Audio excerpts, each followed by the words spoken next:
Hello and welcome to Radhika's Sweet Tales. Today's story is about a gnome and his name is Finley. Some of you might be hearing this word for the first time. So let me tell you that the word gnome is spelt as Gnome, but we pronounce it as gnome. Now, gnomes are tiny, look like us humans, but much smaller. They are believed to live under the earth and guard treasure. So come, let's find out what's troubling this particular gnome called Finley in the story. Finley was the friendliest gnome in the forest. He was never cross and he always had time for a smile and a joke with his friends. "Good luck," he'd cry whenever he saw George the gnome with his fishing rod. "Let me help," he'd say to Trixie Pixie whenever he saw her sprinkling morning dew. So you can imagine everyone's surprise when one morning Finley was in a very bad mood. "Good morning, Finley," said Trixie Pixie. "Good?" frowned Finley. "What's good about it?" Then he turned his back on Trixie Pixie. Trixie Pixie stared at Finley in amazement. Whatever was wrong with him?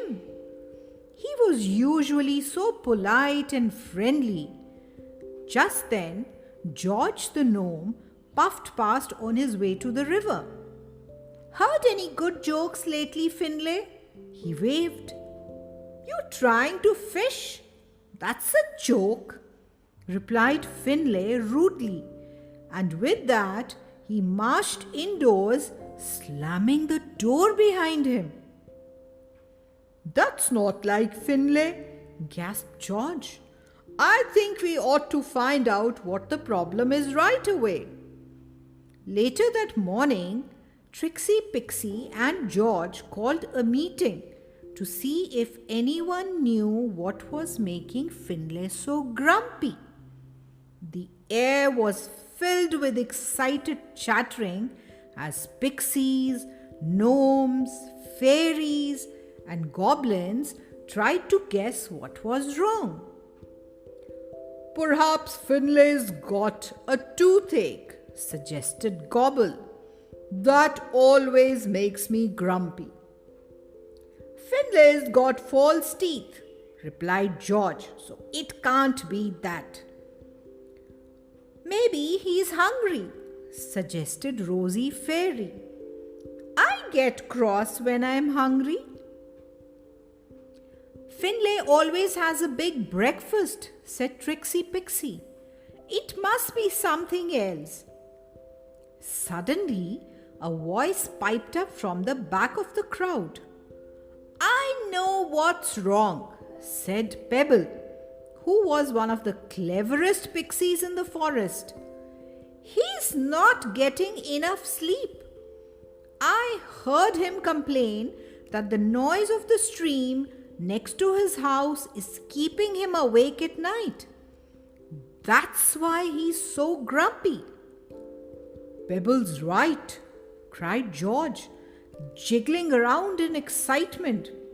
"I've heard Finley complain about the stream too. But how can we put that right? We can't stop the stream from bubbling." "I know what to do to help Finley get to sleep," said Pebble. "All we need is a little bit of help from the animals in the forest. Now, gather around and I'll tell you my plan." "I do hope that stream doesn't keep me awake again," said Finley to himself as he was getting ready for bed that night. "I really do need a good night's sleep for a change." He was just about to jump into bed when suddenly he heard a loud noise outside his bedroom window. Tap, tap, tap. The noise got louder and louder and quicker. Tap, tap, tap, tap, tap. What on earth? Cried Finlay, poking a very grumpy face out of the window. There on a branch above his window perched a woodpecker busily pecking a hole in the trunk. Can't a fellow get any peace round here? Growled Finlay, slamming shut the window and stuffing his hanky in his ears. Finlay folded back his bed covers, filled his hot water bottle and climbed into bed. But just as he was snuggling down under the covers, he heard a buzzing noise. Bzzz. The noise got louder and louder and closer and closer. Bzzz. Finlay leapt out of the bed and threw open the window again. There, hanging from the window sill, was a hive of bees buzzing noisily. Really? Moaned Finlay. What a time of night to be making such a racket! Finlay turned off the light and snuggled down again. Scrape! Finlay sat bolt upright in bed. Scrape, scrape, scrape! Now what?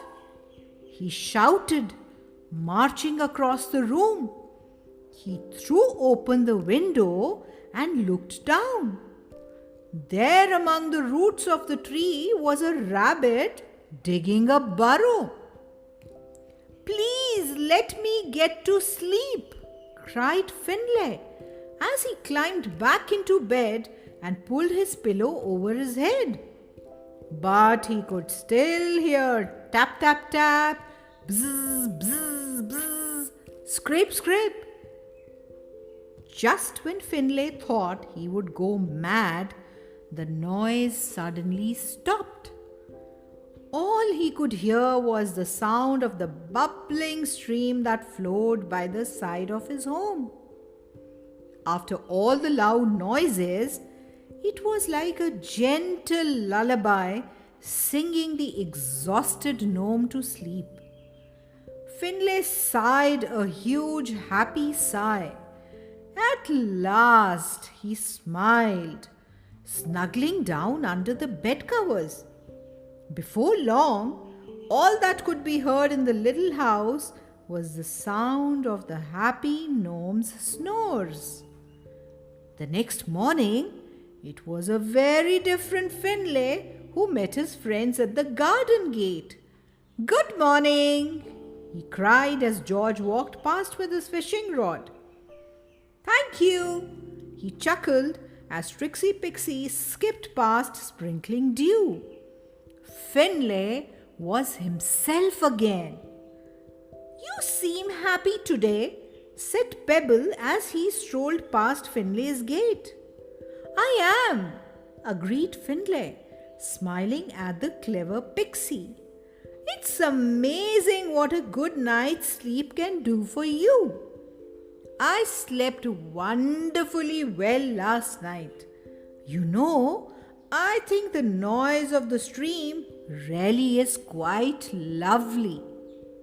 Pebble winked knowingly at the others.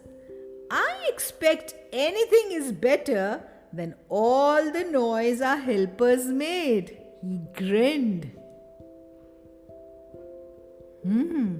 So sweet peas, a good night's sleep is very important. Otherwise, it makes you grumpy. So are you smiling today or in a grumpy mood like Finlay? That's why when Mom and Dad say it's time for bed, that's because they know what's best for you. Take care. Till we meet next. Bye bye.